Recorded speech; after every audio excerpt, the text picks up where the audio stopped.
here, and what? It is Duel of Ages 2 at last, I have you. Yes, well, Duel of Ages 2, what can you say? Duel of Ages, extremely popular game. This is the sequel. What exactly is it? Is it good? Is it bad? What the hell is this big thing? What's this small thing? Well, basically, it's not actually out at the moment.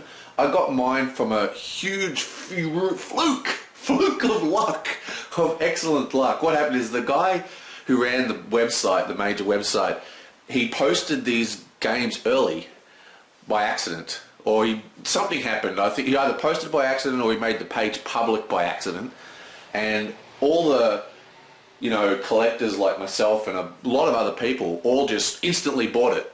And then he took the page offline, but he thought, oh, they've actually bought it, so he just sent it out. So I got this about maybe a week ago, week and 2 weeks ago. It's a bit earlier than most, and this is coming out very, very soon. So this is like my first chance to do a review before everyone else, woohoo! But yeah, we'll see how it goes. Anyway, that's the story, and what we're looking at here is this is the actual game that you'll buy. You go, whoop, that is Duel of Ages. So what is this thing over here called the Master Set? Now, the way I see it is this is Duel of Ages 2 Lite. This is what you get if you're, slightly interested in the game. This game here is like a massive expansion. It's like a whole bunch of stuff. Because you've got to remember, this is basically not a new game. This is actually basically a reprint, like a re-implementation of Duel of Ages 1. There's a few tweaks to it here and there, but generally it's just a chit upgrade and board upgrades. I mean, they're not compatible with each other because there are some changes, some pretty heavy ones. But on the whole, what we're looking at is like Descent 2, all right, versus Descent. I mean, I don't think you'd really want to play Duel of Ages 1. My Duel of Ages 1 is going to be sitting on the shelf. Well, actually, I'll probably move it to the garage or put it on the trade list. But anyway, this is kind of like light. But what I'm trying to say is that the Master Set is like a whole bunch of massive expansions in one.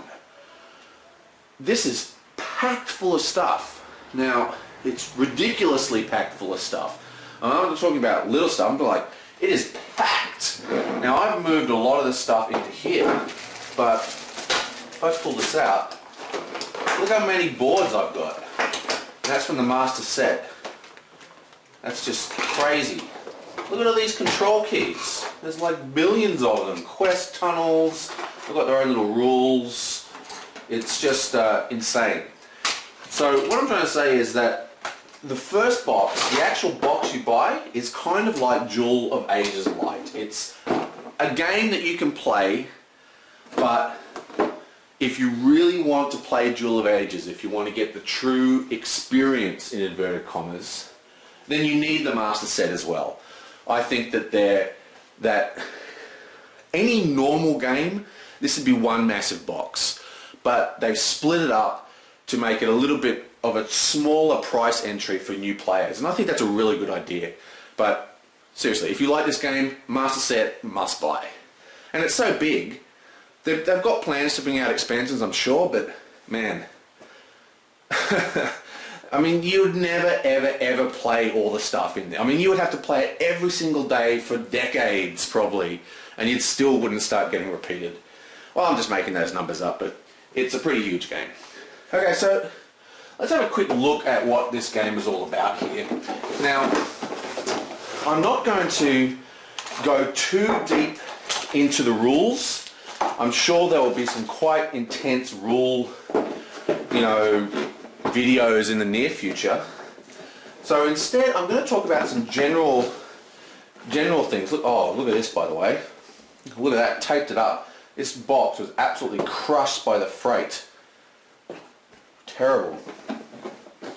Okay, so I'm going to go into just some general rules about the game, not about the rules itself. I'm just sort of going to generalize at the point and the things you're doing in this game versus trying to go through every single rule, because there's just too many. But I will talk about the specifics of a couple of rules which I think are quite unique and interesting. Well, not unique, but they're interesting.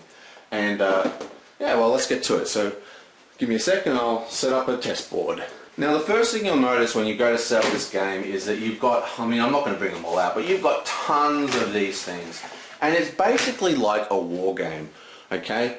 They all have these amazing tiles and they all have different things, you know, like this is forest and this is a lake and, well, that's impossible, and these are, that's not a very interesting tile. What else have we got? Okay, so this is like the Fallen Colossus. Oh, kicking my camera. This is like the Fallen Colossus and you can't walk past there, and it's got line of sight attributes, it's got all sorts of fancy things. We've got cliffs that you can't walk on, all sorts of stuff. Now the way the game, one of the interesting things about this game is that it has a variable setup based upon player strategies. And what that lot of words mean, if you sort of string them together, is that, say for a tournament game we're going to play a three tiles, okay? So we pick one tile from random and it goes out, and then the players build the board themselves. So the next player gets the choice of putting 3 objects down. So he might put another board, and he might place a key, which is these things here, okay? And then he might place another one here. And he's placed 3 items, okay? So he's placed 1, 2, 3.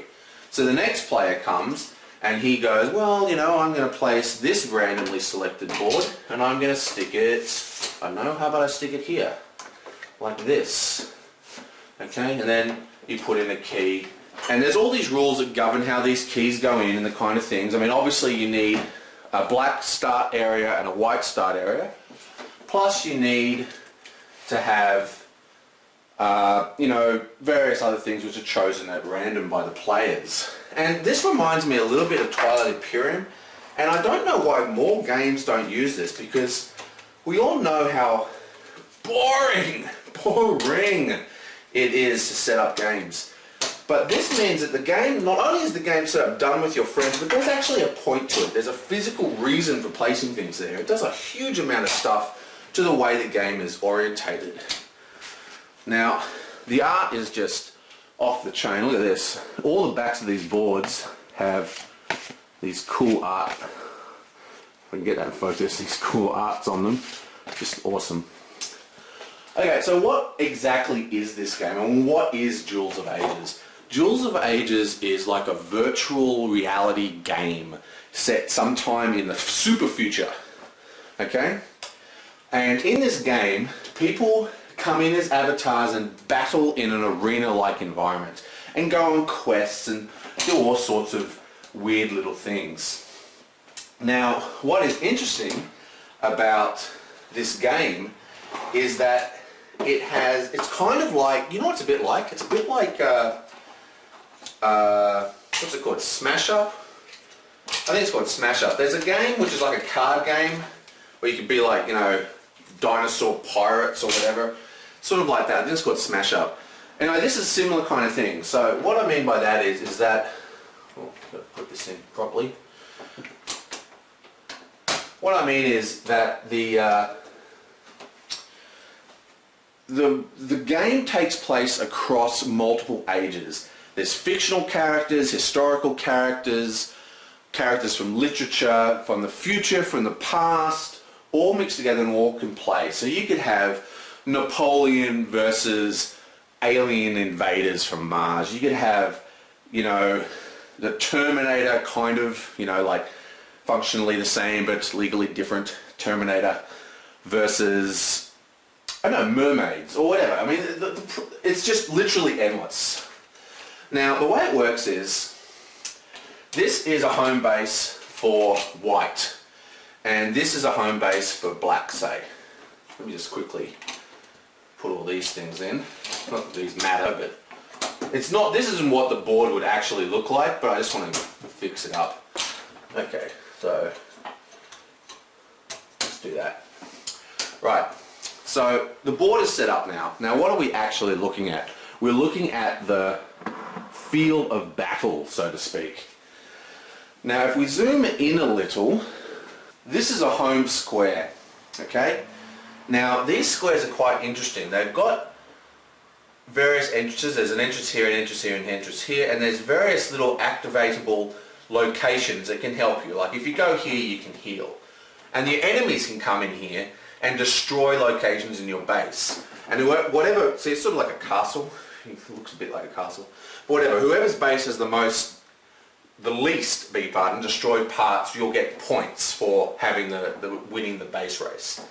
Now, this is an interesting location here. This is where your units can get trapped. So your unit can get confiscated and put into the brig, basically, here.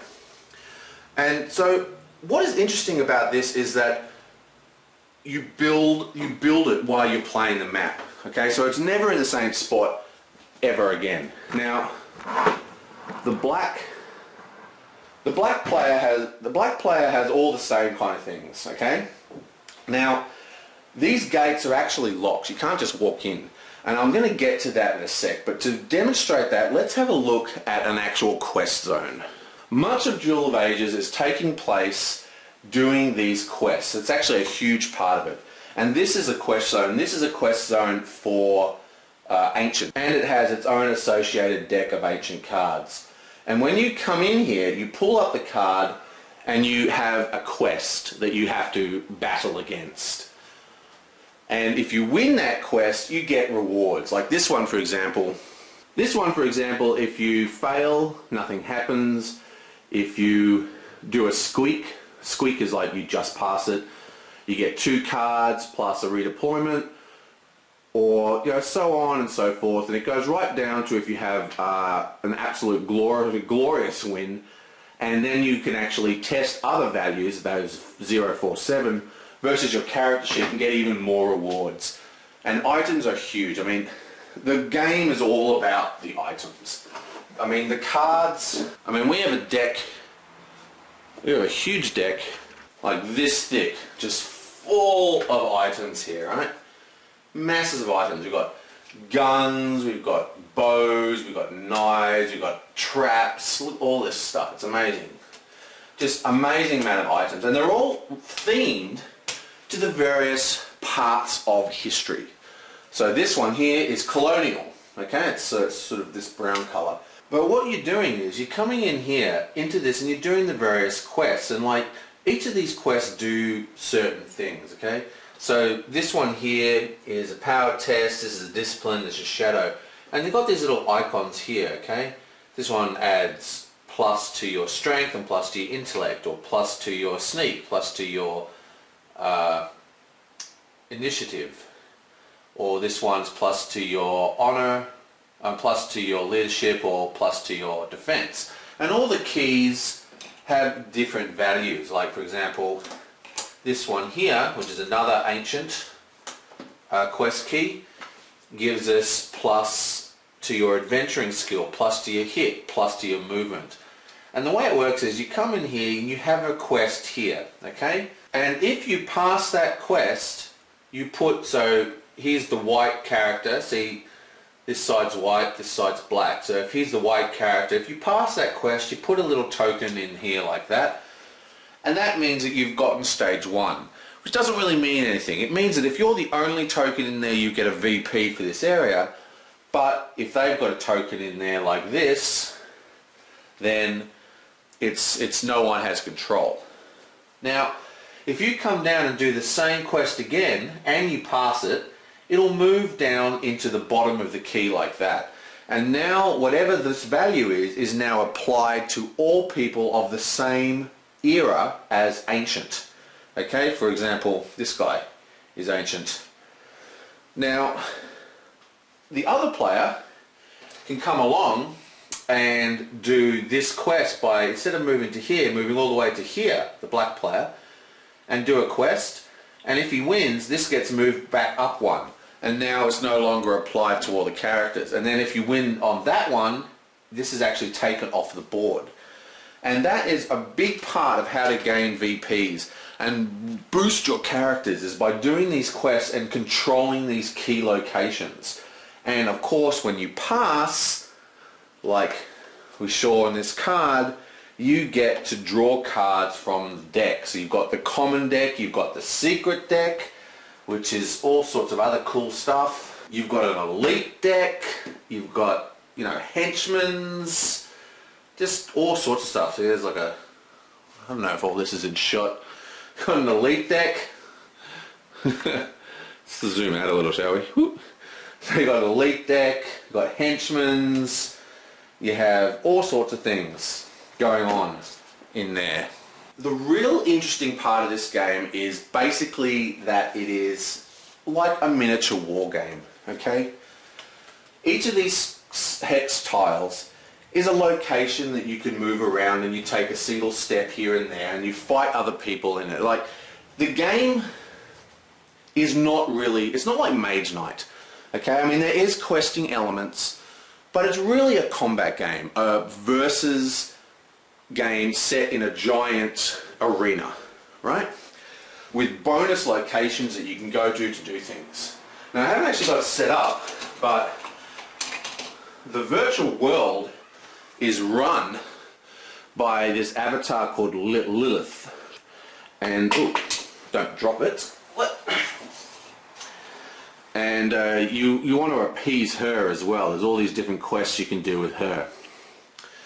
Now, let's get to the meat, the one we all want to see, the cool stuff. And that is this stack of aliens, or people, or things, or whatever you want to call them.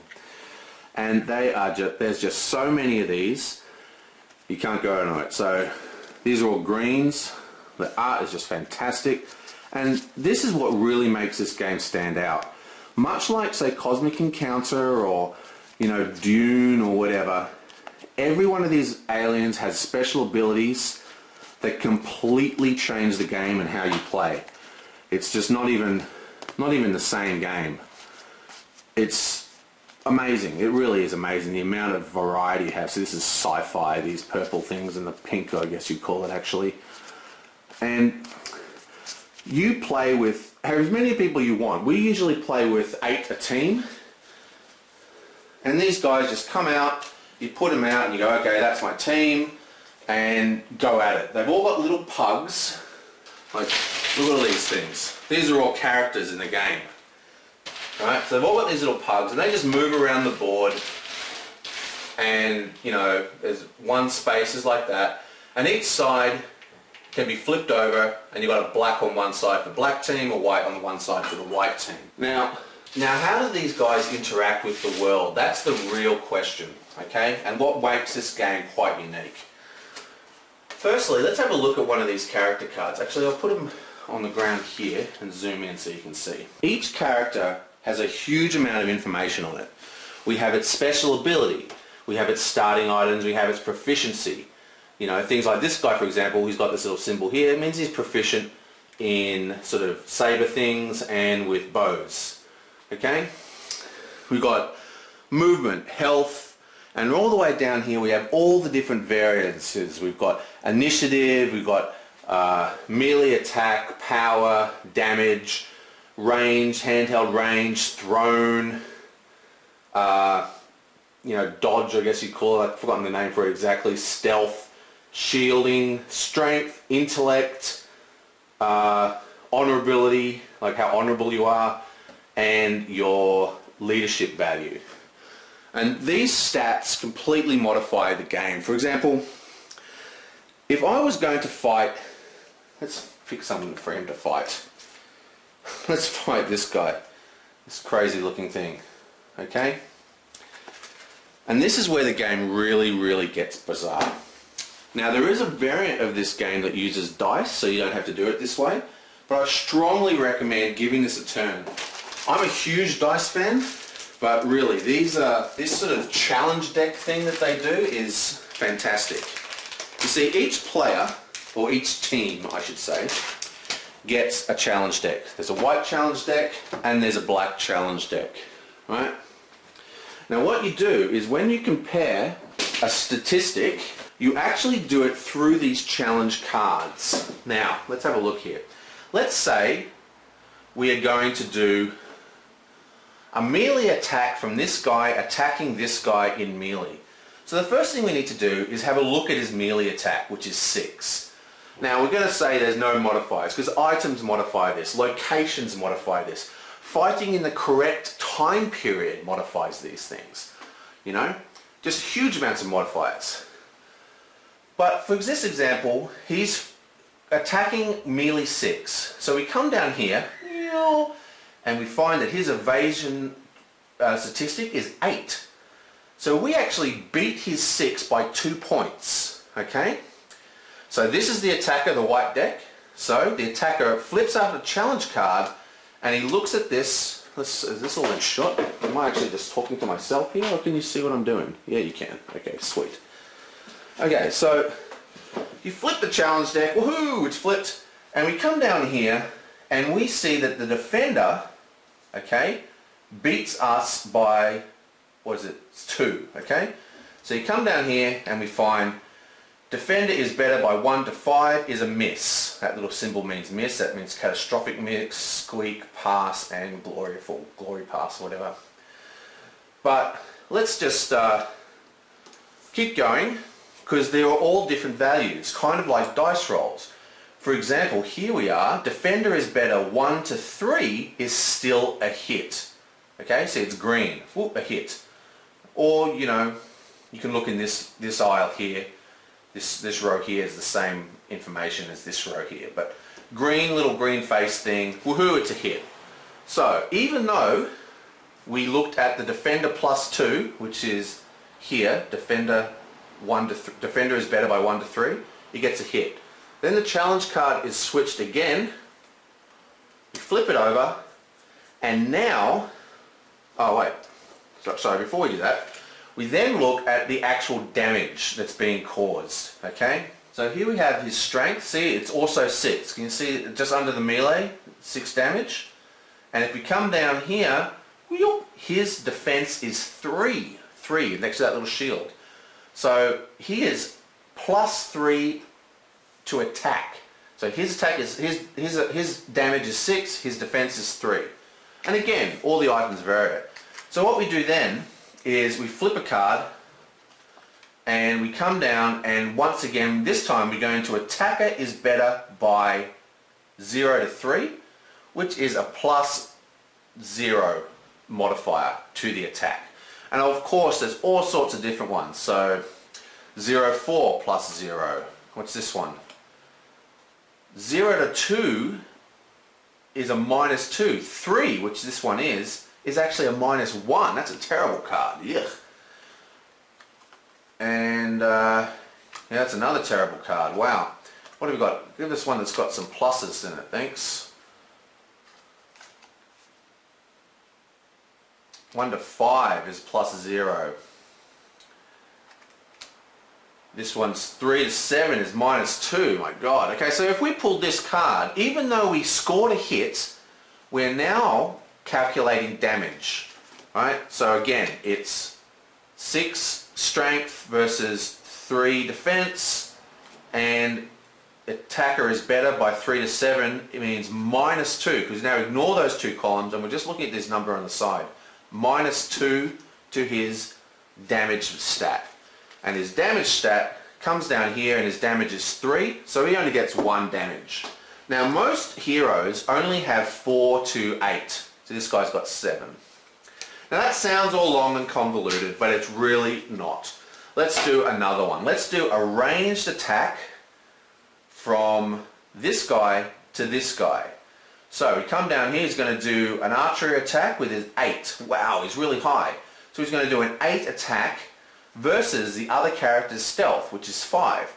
And of course, if you're standing in the woods, you get extra stealth. If you're in buildings, it's extra stealth. You know, like all the map modifiers over there, just like, you know, a war game. But in this case, we're not doing any modifiers, so it's 5 to 8. That's a huge bonus, okay? So that's plus 3 to attacker. So this time we draw from the black deck. Woohoo! Oh, that's a secret deck. What am I doing? Hang on. I pulled out the secret deck. The secret deck is kind of like an item deck. I have got the wrong deck! Where the hell is the other... Hang on. I hope that wasn't confusing using the wrong deck. Okay, so now what I'm going to do is I'm going to go woohoo, flip. and I flip over the challenge deck. Now remember, he is 8 archery versus 5 stealth. So his attacker is better by 3. We come down here, 3 to 7 is a miss. So, oh my god, he missed. That's terrible. Let's do another one. Would you flip over another one? 3 to 7 is a miss again. Let's get one from the center. Flip. Okay, 1 to 5 is a hit. Okay, so that's a hit. So if it's a miss, it's the end of the turn. But if it's a hit, we go to the next card. So now we know it's a hit.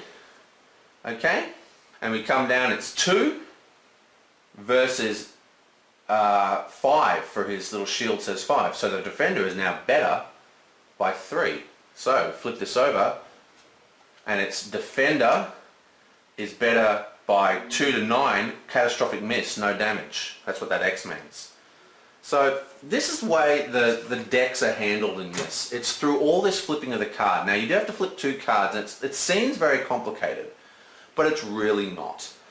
Like I said, you just look at 2 values and you work out the difference. So, and if you're an attacker and it's plus attack, you read from the attacker as better, and if it's plus defense, you read from the attacker as defending. Same for all challenges. Like for example, this quest over here, right, is 9 strength test, okay? So if we were doing it with this guy, his strength is at 5, which means that he would be flipping a card that says defender is better by 4. Okay? Now in this case, defender is better by 4 would give us a fail, but because this is not just working out whether it's a hit or not, it's also going to lead to the same marker here and do this event on the quest, and then this event if we're better, and this event if we're better, and so on and so forth. Now these cards do all sorts of other stuff, okay? There's all this information on the card you might have noticed. This value here is for luck checks. That's a bad example. Let's get a better one. This one here, if you trigger this symbol, it means you put your stats permanently up, and there's ways to trigger it. And what you'll mainly be doing, besides doing skill tests and stuff, is looking at this thing. This means that every time you pass a quest, every time you activate a location, and in many times you'll be banished. And think of this like logging off or logging on, or respawning would be another way of saying it. And you respawn on the map at locations such as here. Okay, and this of course is one of the keys that you strategically place during your setup. So we flipped this card, we look for the map and find any matching dome and place our figure there. And you're immune to damage while you're in that dome, but you have to move out of it. And this is huge. Now what is interesting about these challenge decks versus dice is that there is set values inside these decks, okay? It's like 40%, I think it is, for, you know, luck or whatever. My point is, when you roll a dice, you have the opportunity of, you feel more in control when you roll dice. It's like, yeah, I rolled a 6. Yes, awesome. And there are variant rules for rolling dice. But you could roll 6 bad rolls in a row. But what's interesting about the challenge deck is that you know what's in it. You know there are good cards in there. You know there are bad cards in there. It means that you can control how you actually affect with the interactions of the game world. Instead of rolling dice, you can never go, oh, you were rolling so well I lost. You was drawing well. And I think that's a really subtle difference. And what really makes this game apart from a lot of similar games is the way that they deal with the challenges of these decks. And that's not to say that you can't, you know, draw bad cards all in a row. But the thing is, with dice, the luck is reset every time you roll. But with the deck, there are only so many terrible cards. If you draw a whole bunch of bad cards, then you kind of know that good ones are coming. There are cards in here that are, you know, absolute wins, that no matter what your stats are, you'll win. There are also cards that no matter what your stats are, you're going to fail. But if you've already drawn that card, it's gone and been discarded, and you know it's not coming. It makes you feel safer. And that is something which dice cannot do, because dice is resetting these luck, in inverted commas, values every single roll, while the deck itself depletes through a set amount of results. Now, I mean, like I said, I just can't go into it. I mean, look at this. We've got all these items. This isn't even the item deck. This is this the item deck? Yeah, this is the common item deck, mainly weapons, right? But I showed it before. Here it is over here. This is the secret deck. All sorts of different items in here. We've got weapons, you have horses, you've got, you know, familiars that have all their own stats that become extra animals that follow you around. They've got their own, you know, pogs and stuff. Anyway, that's pretty much my overview of this game. And what I really want to try and get across with this is a couple of things. One, the variable setup of the board itself is fantastic. Fantastic. The sheer volume of characters and items and stuff means that every single game is completely different. And I'm not talking about, Arkham Horror where you're drawing different cards. I'm talking about completely different, like Cosmic Encounter. The powers are so powerful and so diverse on these characters that it's literally like a new game every time you play. And that's amazing. The challenge deck idea, flipping cards and just reading them off, fantastic. Absolutely fantastic. It took me a while to get used to it when I was playing Duel of Ages. You know, I was like, ooh, where's the dice? And that's why the dice variant exists. But I strongly recommend giving the challenge deck a strong go, like a good 5 or 6 games before you make a decision on that. Because I really like the challenge deck. And on top of that, we have to understand that this is a combat game.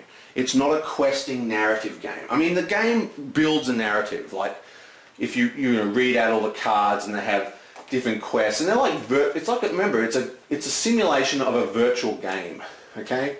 So you have all these, you know, like tests, like, oh, you got to test drive a spaceship to the moon or something, or, you know, there's one where you had to drive this van out of control, you know, and get, you know, I don't know, it's just, you can make a story like, oh, remember the time this happened, remember the time that happened.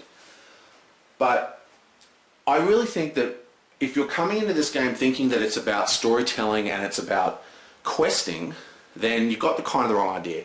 This is really a straight up combat game, arena style game that just has an extremely complicated arena. Now there are a couple of bad things to say about this game.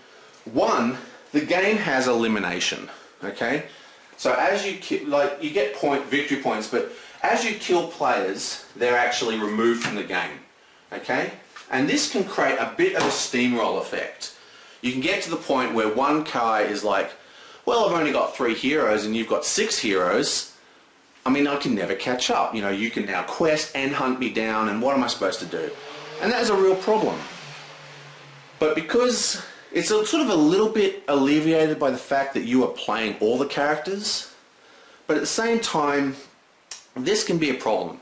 The game can snowball to where you've got like an hour left to play, but you really feel it's over. So you either concede and, you know, people go, yeah, you gave up, or you play for an hour and you don't have time for a second game. And that can be kind of annoying. But one of the really great things is that this is a game that you can play and you don't have to wait for your friends to turn up. Let's just, while I'm chatting, I'll just zoom in. Ooh. See, what I mean is, you have all these characters, right? Now each player plays X amount of characters. Say 8, okay? Each team, white and black. But say you're playing and someone's late, or, you know, you just want to you start playing 2-player, and then, you know, your wife comes and goes, hey, can I join in? I've just finished the washing or something. And you go, yeah, sure, sit down. All you got to do is give them one of the characters and just go, well, look, here you go. You can play this character now and play this character. You know, I'm not putting new ones down. I mean, just, you know, point to the ones that are already out of the 8, and they can just take over them and become another head. So that is just, look at this guy, awesome. I mean, so that's one of the things that's really cool about this game, is that people can get up off the table, they can join the table, they can leave, and it means that if you've got a big group, like if you have a big guild, okay, you can run a game like this, but instead of running 3, you can run like, you know, 10 of these squares, and have like, you know, 40 characters in play, and everybody's playing 5 or so characters each. Someone goes, yeah, we've been playing for hours, I've got to go pick up the kids. Well, you just split the characters in that team amongst the other players. Someone else wants to go, hey, this game looks pretty good, we just finished the Griggler, can we join? You go, yeah man, sit down, take these characters. I mean, that is awesome. I mean, seriously, that's so awesome. That's enough. I mean, that is enough for me to go, yes, I want it. But fantastic game. Really, really great game. I'm sure people are going to be coming and doing much more detailed reviews about rules. But I just wanted to talk about the things that I love about this game, besides just having a massive card. Oh my god, look at that. It's fucking crazy. That's just one deck. There's about 7 of those decks. And all the characters and the variable board. I can't stress that enough. So anyway, Duel of Ages, fantastic game. Strongly recommend that you check it out. Strongly recommend that you check it out. I've got to clean up this mess now. And what I might do is, later on, I'll do a proper rules primer if people want, or if someone else doesn't do one. And you know, I'll set it out and I'll be much more neat and fastidious. But what I really wanted to do is just get in here and try and sort of rub off some of my enthusiasm for this title. I mean, this is the kind of game that can glue a gaming group together. It's fun. I mean, it is fun! There's all sorts of stuff going on in it. I mean, it's complicated, but it's very easy. You just take your move, you take an action, it's game over. You know, just fight. It's awesome. But you can group huge amount of people together, or you can group a couple. You can play it 2-player. You know, there's probably a 1-player variant, but I doubt it would be any good because it requires a lot of secret information. Like your weapons, right, are hidden, and you don't show them until the last minute. You go, whoa, actually, I've got sharpshooter badge. Okay, that's a curse. Let's not look at that. So you go, woohoo, I've got this, and that gives you all these extra stats that replace your current stats. Okay, so quite like, I mean, you've got all these bonuses. Like, if you have a guy who's really proficient at small arm fire, like this symbol here on his card, like, for example, this guy, he has the saber and the bow. So if that bow was a symbol of a bow, he'd get +1. If this thing here was the same era as the tile you're on, you get another bonus. It's just never-ending bonuses. So, fantastic game, complicated result, complicated interactions, very easy rules. The most complicated part of the rules is learning the icons, and that's just practice.